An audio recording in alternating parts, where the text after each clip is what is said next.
Assalamualaikum warahmatullahi wabarakatuh. Selamat siang. Saya guru baru IPS. Nah, nama saya Tri Handayani. Ini adalah biodata saya. Nama Tri Handayani, tempat tanggal lahir Madiun 12 Februari 1982. Nah, sekarang kita akan belajar masuk di C, di bab 4. Di bab 4 tentang Indonesia dari masa kemerdekaan hingga masa reformasi. Nah, jadi hari ini kita melanjutkan pelajaran IPS, itu adalah yang C, masa demokrasi terpimpin tahun 1959 sampai tahun 1965. Nah, untuk yang masa demokrasi terpimpin ini yang akan kita pelajari adalah perkembangan politik, perkembangan ekonomi, dan yang ketiga adalah kehidupan masyarakat Indonesia pada masa demokrasi terpimpin. Nah, jadi pertama yang akan kita pelajari dulu adalah perkembangan politik. Buka buku kalian halaman 230. Nah,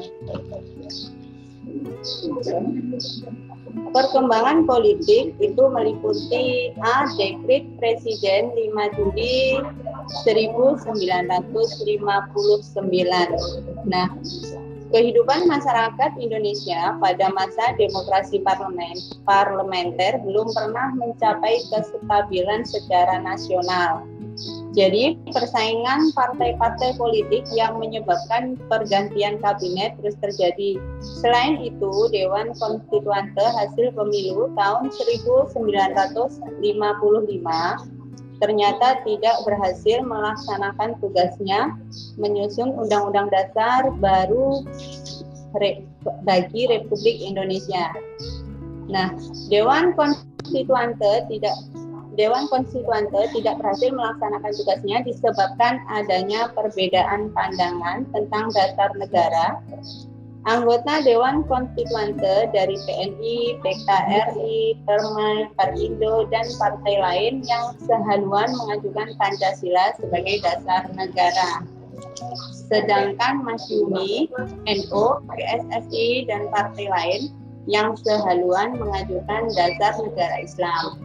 Nah, dalam upaya menyelesaikan perbedaan pendapat terkait dengan masalah dasar negara, kelompok Islam mengusulkan kepada pendukung Pancasila tentang kemungkinan dimasukkannya nilai-nilai Islam ke dalam Pancasila. Nah, yaitu dimasukkannya Piagam Jakarta 22 Juni 1945 sebagai pembukaan Undang-Undang Dasar yang baru. Namun, usulan itu ditolak oleh pendukung Pancasila dan membuat kondisi negara semakin tidak stabil. Nah, jadi dalam rangka mengatasi permasalahan tersebut, muncul gagasan untuk melaksanakan model pemerintahan demokrasi terpimpin dan kembali kepada Undang-Undang 1945. Pada tanggal 5 Juli 1959, Presiden Soekarno mengeluarkan dekret yang dikenal dengan Dekret Presiden 5 Juli 1959. Nah, isi dekret tersebut adalah 1. Menetapkan pembubaran konstituante. Yang kedua, menetapkan Undang-Undang Dasar 1945 berlaku bagi segenap bangsa Indonesia dan seluruh tumpah darah Indonesia, terhitung mulai dari tanggal penetapan dekret dan tidak berlakunya lagi Undang-Undang Dasar sementara atau UUDS. Yang ketiga, pembentukan MPRS yang terdiri atas anggota DPR ditambah dengan utusan-utusan dan golongan, serta pembentukan Dewan Pertimbangan Agung sementara atau DPAS. Berlakunya kembali Undang-Undang 1945 melalui Dekret Presiden 5 Juli 1959 diterima baik oleh rakyat Indonesia. Dengan dikeluarkan Dekret Presiden 5 Juli 1959, berakhirlah masa demokrasi parlementer dan digantikan dengan demokrasi terpimpin. Demikianlah pula mulai saat ini sistem kabinet parlementer ditinggalkan dan diganti menjadi kabinet presidensial. Nah, selanjutnya adalah yang B, penyimpangan terhadap Undang-Undang Dasar 1945. Jadi, pelaksanaan demokrasi terpimpin itu bertujuan untuk menata kembali kehidupan politik dan pemerintah yang tidak stabil pada masa demokrasi parlementer dengan kembali melaksanakan Undang-Undang Dasar 1945. Namun, pada perkembangannya, pada masa demokrasi terpimpin justru terjadi penyimpangan terhadap Undang-Undang Dasar 1945. Jadi, bentuk-bentuk penyimpangan tersebut, ya, maksudnya adalah bentuk-bentuk penyimpangan terhadap Undang-Undang Dasar 1945 itu adalah yang pertama, Presiden menunjuk dan mengangkat anggota Majelis Permusyawaratan Rakyat Sementara atau MPRS. Seharusnya anggota Majelis Permusyawaratan Rakyat Sementara MPRS dipilih melalui pemilu, bukan ditunjuk dan diangkat oleh Presiden. Penyimpangan yang kedua adalah Presiden membubarkan Dewan Permusyawaratan Rakyat atau DPR hasil pemilu 1955 dan menggantinya dengan Dewan Permusyawaratan Rakyat Gotong Royong atau DPR-GR. Seharusnya kedudukan Presiden dan DPR adalah setara. Presiden tidak dapat membubarkan DPR, sebaliknya DPR tidak dapat memberhentikan Presiden. Nah, selanjutnya penyimpangan yang ketiga adalah pengangkatan Presiden seumur hidup. Nah, jadi seharusnya Presiden itu dipilih setiap 5 tahun sekali melalui pemilu sebagaimana amanat Undang-Undang Dasar 1945, bukan diangkat seumur hidup. Penyimpangan terhadap Undang-Undang 1945 yang terjadi pada masa demokrasi terpimpin itu disebabkan oleh kekuasaan yang dimiliki oleh Presiden sangat besar, sehingga pemerintah cenderung mengarah kepada otoriter. Nah, kita lanjut perkembangan politik yang C. Yang C adalah kekuatan politik nasional. Jadi pada masa demokrasi terpimpin, kekuatan politik terpusat antara 3 kekuatan politik, yaitu Presiden Soekarno, Partai Komunis Indonesia atau PKI, dan TNI Angkatan Darat. Berbeda dengan masa sebelumnya, pada masa demokrasi terpimpin, partai politik tidak mempunyai peran besar dalam pentas politik nasional. Partai-partai yang ada ditekan agar menyokong dan memberikan dukungan terhadap gagasan Presiden. Partai politik yang pergerakannya dianggap bertolak belakang dengan pemerintah dibubarkan dengan paksa.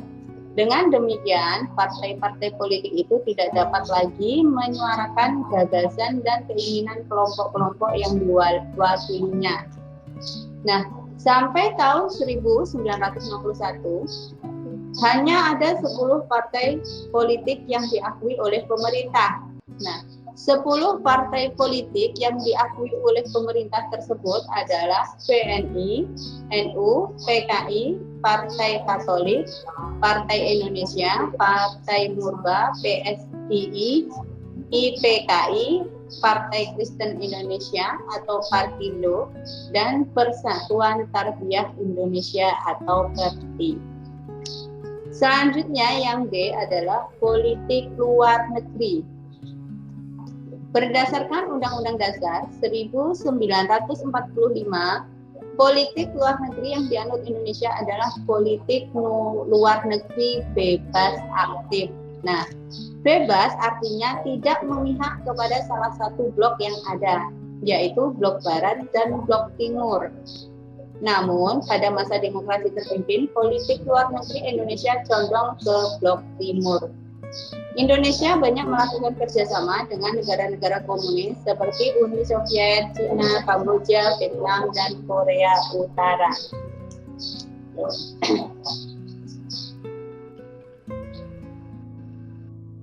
Satu, OLDEVO dan NEVO.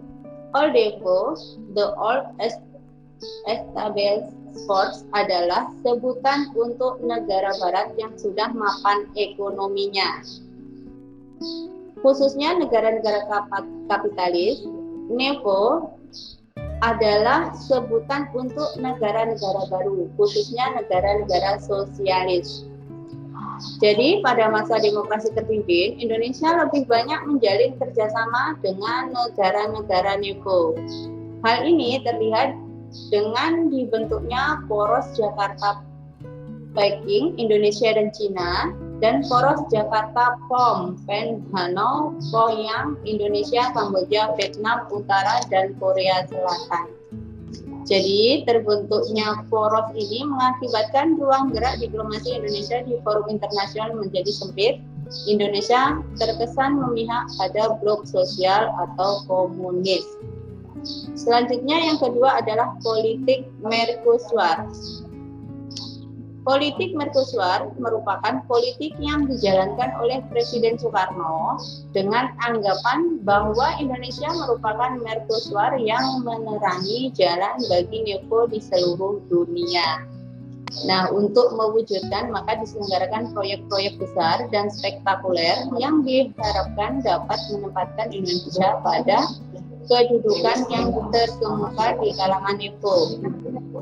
Proyek-proyek tersebut membutuhkan biaya yang sangat besar, diantaranya adalah penyelenggaraan GANEVO atau Games of the New Emerging Force, pembangunan kompleks olahraga Senayan, dan pembangunan monumen. Nah, yang ketiga adalah Indonesia dalam gerakan non-blok. Dalam konferensi Asia Afrika di Bandung tahun 1955 muncul gagasan untuk membentuk organisasi yang disebut dengan gerakan non-blok. Gerakan non-blok atau non-aligned movement didirikan untuk menyikapi persaingan antara blok barat dan dipimpin Amerika Serikat dan blok timur yang dipimpin Uni Soviet pada awal tahun 1960-an. Persaingan kedua blok memicu terjadinya perang dingin atau Cold War yang dapat mengancam perdamaian dunia. Jadi, berdirinya gerakan non-blok itu diprakarsai oleh Perdana Menteri India Jawaharlal Nehru, Perdana Menteri Ghana Kwame Nkrumah, Presiden Mesir Gamal Abdul Nasir, Presiden Indonesia Soekarno, dan Presiden Yugoslavia yaitu Josip Broz Tito. Nah, gerakan non-blok secara resmi berdiri melalui konferensi tingkat tinggi atau KTT tahun 1961 di Beograd, Yugoslavia. Adapun tujuan pendirian gerakan non-blok antara lain adalah sebagai berikut. Yang pertama, menentang imperialisme dan kolonialisme. Yang kedua, menyelesaikan sengketa secara damai. Selanjutnya adalah mengusahakan pengembangan sosial ekonomi agar tidak dikuasai negara maju dan membantu perdamaian dunia dan berusaha meredakan ketegangan Amerika Serikat dengan Uni Soviet. Itu adalah tujuan pendirian gerakan non-blok ya. Nah, kemudian munculnya gagasan pembentukan gerakan non-blok pada Konferensi Asia Afrika di Bandung tahun 1955 memperlihatkan besarnya pengaruh Indonesia dalam gerakan tersebut. Indonesia pun terlibat aktif dalam persiapan KTT 1 Gerakan Non-Blok di Beograd, Yugoslavia. Nah, selanjutnya yang keempat adalah konfrontasi dengan Malaysia. Konfrontasi dengan Malaysia berawal dari keinginan Federasi Malaysia untuk menggabungkan Brunei, Sabah, dan Sarawak ke dalam Federasi Malaysia. Rencana pembentukan Federasi Malaysia mendapat tantangan dari Filipina dan Indonesia. Filipina menentang karena menganggap bahwa wilayah Sabah secara historis adalah milik Kesultanan Sulu. Indonesia menentang karena menurut Presiden Soekarno, pembentukan Federasi Malaysia merupakan sebagian dari rencana Inggris untuk mengamankan kekuasaannya di Asia Tenggara. Pembentukan Federasi Malaysia dianggap sebagai proyek neokolonialisme Inggris yang membahayakan revolusi Indonesia.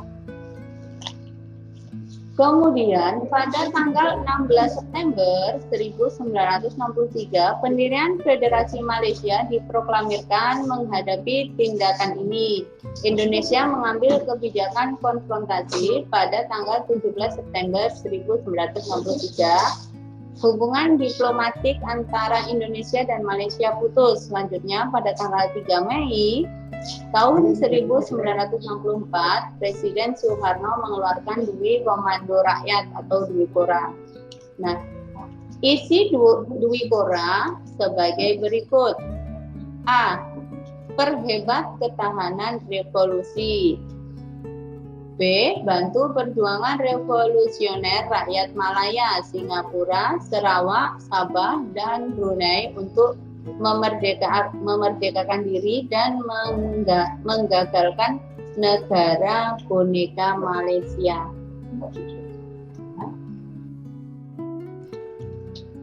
Jadi pada saat konfrontasi Indonesia-Malaysia sedang berlangsung, Malaysia dicalonkan menjadi anggota tidak tetap Dewan Keamanan PBB.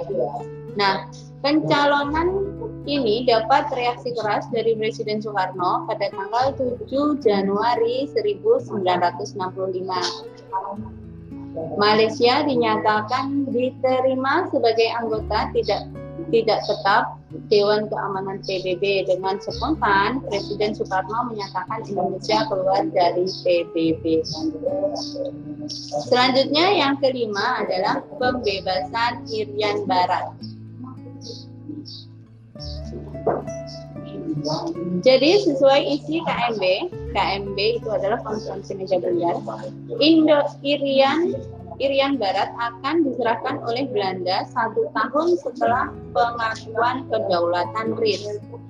Namun pada kenyataannya lebih dari 1 tahun pengakuan kedaulatan Indonesia, Belanda tidak kunjung menyerahkan Irian Barat pada Indonesia. Jadi, dalam menyelesaikan masalah Irian Barat, pemerintah Indonesia melakukan upaya diplomasi bilateral dengan Belanda. Upaya ini tidak membuahkan hasil. Selanjutnya, sejak tahun 1954, setiap tahun persoalan Irian Barat berulang-ulang dimasukkan ke dalam acara sidang Majelis Umum PBB. Nah, tapi tidak memperoleh tanggapan positif. Oleh karena itu, berbagai upaya diplomasi tidak berhasil. Pemerintah Indonesia akhirnya memutuskan untuk menempuh sikap keras melalui konfrontasi total terhadap Belanda.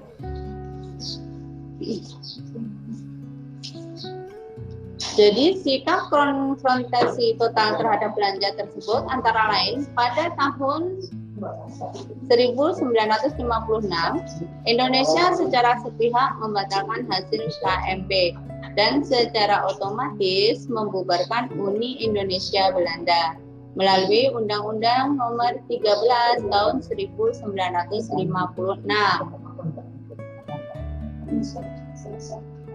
Nah, tanggal 3 Mei 1956 Indonesia menyatakan bahwa Uni Indonesia Belanda tidak ada. Selanjutnya yang B adalah pada tanggal 17 Agustus 1960, Indonesia secara sepihak memutuskan hubungan diplomatik dengan Belanda yang diikuti oleh pemecatan seluruh warga negara Belanda yang bekerja di Indonesia. Kemudian, pemerintah Indonesia mengusir semua warga negara Belanda yang tinggal di Indonesia dan memanggil pulang duta besar serta para ekspatriat Indonesia yang ada di Belanda. Selanjutnya yang C adalah pembentukan Provinsi Irian Barat dengan ibu kota di Sewaciu Tidore untuk menandingi pembentukan negara Papua oleh Belanda. Jadi puncak konfrontasi Indonesia terhadap Belanda itu terjadi saat Presiden Soekarno mengumandangkan Trikora atau Trikomando Rakyat pada tanggal 19 Desember 1961 di Yogyakarta. Nah, adapun isi Trikora tersebut adalah 1. Gagalkan pembentukan negara boneka Papua buatan Belanda kolonial. Yang kedua, kibarkan sang merah putih di Irian Barat, tanah air Indonesia. Dan yang ketiga adalah bersiaplah untuk mobilisasi umum mempertahankan kemerdekaan dan kesatuan tanah air dan bangsa. Jadi untuk melaksanakan Trikora pada tanggal 2 Januari 1962, Presiden atau Pangsi ABRI, Panglima Besar Komando Tertinggi Pembebasan Irian Barat, mengeluarkan keputusan nomor 1 tahun 1962 untuk membentuk Komando Mandala Kebebasan Irian Barat antara bulan Maret sampai bulan Agustus 1962 oleh Komando Mandala. Dilakukan serangkaian operasi-operasi pendaratan melalui laut dan penerjunan dari udara di daerah Irian Barat. Nah, operasi infiltrasi tersebut berhasil mendaratkan pasukan-pasukan ABRI dan sukarelawan di berbagai tempat di Irian Barat, antara lain Operasi Banteng di Papua dan Kaimana, Operasi Serigala di sekitar Sorong dan Teminabuan, Operasi Naga dengan sasaran Merauke, serta Operasi Jatayu di Sorong, Kaimana, dan Merauke. Pada mulanya, Belanda mencemoohkan persiapan Komando Mandala tersebut. Mereka mengira bahwa pasukan Indonesia tidak mungkin dapat masuk ke wilayah Irian, tetapi setelah ternyata operasi-operasi infiltrasi dari pihak kita berhasil, maka Belanda bersedia untuk duduk pada meja perundingan guna menyelesaikan sengketa Irian Barat. Selanjutnya, pada tanggal 15 Agustus 1962, ditandatangani suatu perjanjian antara pemerintah Indonesia dengan pemerintah Belanda di New York yang terkenal dengan Perjanjian New York. Nah, adapun isi dari Perjanjian New York itu sebagai berikut. 1. Kekuasaan Belanda atas Irian Barat berakhir pada tanggal 1 Oktober 1962. Yang kedua, Irian Barat akan berada di bawah perwakilan PBB hingga 1 Mei 1963 melalui lembaga UNTEA atau United Nations Temporary Executive Authority yang dibentuk PBB. Yang ketiga, pada 1 Mei 1963, Irian Barat akan diserahkan kepada pemerintah Indonesia. Yang keempat, pemerintah Indonesia wajib mengadakan penentuan pendapat rakyat atau PPRA Irian Barat untuk menentukan akan berdiri sendiri atau tetap bergabung dengan Indonesia pada tahun 1959 di bawah pengawasan PBB.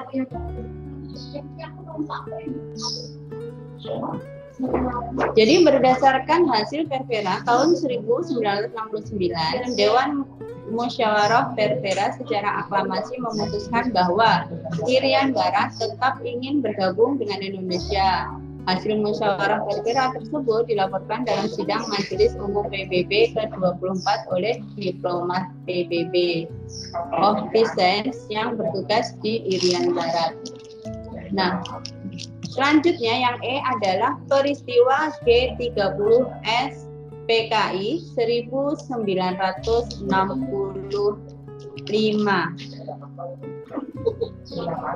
Jadi peristiwa gerakan 30 September atau PKI terjadi pada malam tanggal 30 September 1965. Dalam peristiwa tersebut, sekelompok militer di bawah pemimpin Letkol untuk melakukan penculikan dengan pembunuhan terhadap 6 perwira tinggi TNI Angkatan Darat serta memasukkan jenazah mereka ke dalam sumur tua di daerah Lubang Buaya, Jakarta. Setelah melakukan pembunuhan itu, kelompok tersebut menguasai 2 sarana komunikasi penting, yaitu Radio Republik Indonesia atau RRI di Jalan Merdeka Barat dan kantor telekomunikasi yang terletak di Jalan Merdeka Selatan.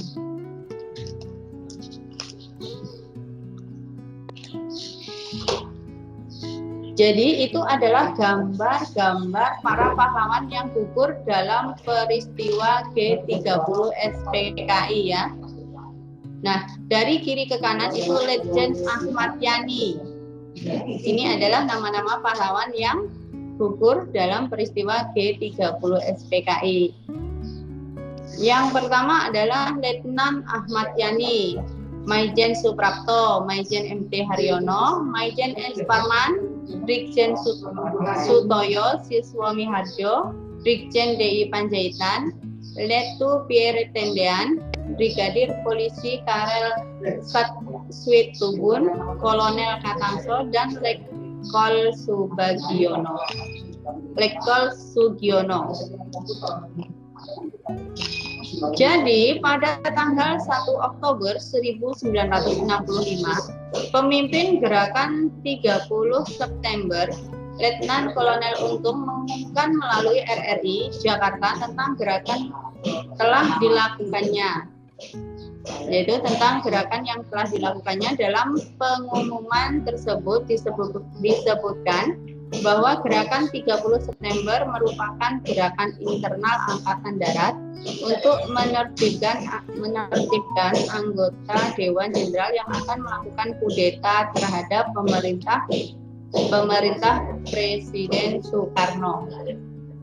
Jadi selain itu diumumkan juga tentang pembentukan Dewan Revolusi, pendemisioneran, Kabinet Wikora, dan pemberlakuan pangkat Letnan Kolonel sebagai pangkat tertinggi dalam TNI. Jadi pengumuman ini segera menyebar pada 1 Oktober 1965 dan menimbulkan kebingungan di masyarakat. Nah, Mayor Jenderal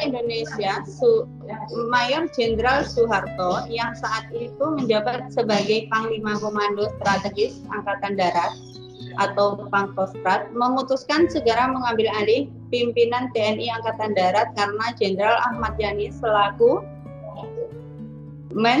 Panggat saat itu belum diketahui keberadaannya. Setelah berhasil menghimpun pasukan yang masih setia kepada Pancasila, operasi penumpasan gerakan 30 September pun segera dilakukan. Operasi penumpasan G30 SPKI itu dipimpin oleh Mayor Jenderal Soeharto bersama Resimen Para Komando Angkatan Darat RPKAD dan Batalion 328 atau Para Divisi Siliwangi.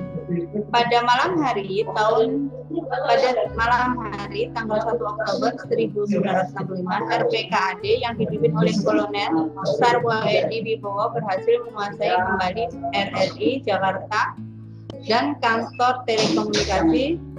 Selanjutnya, Maijen Soeharto mengumumkan melalui radio tentang keadaan yang sebenarnya kepada rakyat. Nah, pada tanggal 2 Oktober 1965, RPKAD pemimpin Kolonel Sarwo Edi Wibowo berhasil sepenuhnya menguasai keadaan di Jakarta dan pemberontakan G30 SPKI berhasil digagalkan.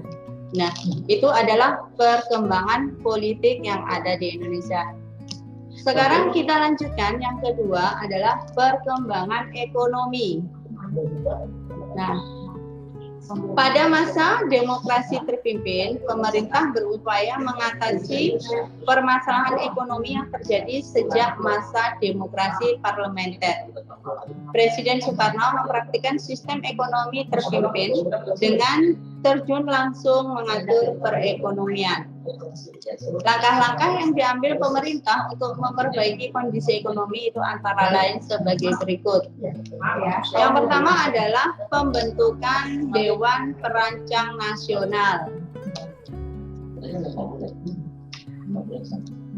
Jadi Dewan Perancang Nasional atau Depernas dibentuk berdasarkan Undang-Undang Nomor 80 Tahun 1958 dan Peraturan Pemerintah Nomor 2 Tahun 1958. Tugas Dewan ini adalah menyiapkan rancangan undang-undang pembangunan nasional yang berencana serta menilai pelaksanaan pembangunan tersebut. Dewan ini diketuai oleh Muhammad Yamin dengan 50 orang anggota. Pelantikannya secara resmi dilakukan oleh Presiden Soekarno pada 15 Agustus 1959. Kemudian pada 26 Juli 1960, Depernas berhasil menyusun sebuah rancangan undang-undang pembangunan nasional sementara berencana untuk tahun 1961. Nah, rancangan undang-undang tersebut disetujui oleh MPRS dan ditetapkan dalam TAP MPRS nomor 2 tahun 1960. Jadi perkembangan ekonomi yang selanjutnya adalah devaluasi mata uang rupiah, ada juga deklarasi ekonomi dan deklarasi ekonomi.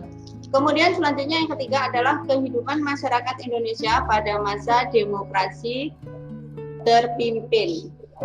Kehidupan masyarakat Indonesia pada masa demokrasi terpimpin itu meliputi yang A, kehidupan sosial, yang B, pendidikan, dan yang C, kebudayaan. Nah, itulah materi dari Ibu hari ini. Karena waktunya sudah habis, kita akhiri untuk pelajaran IPS kali ini. Wassalamualaikum warahmatullahi wabarakatuh.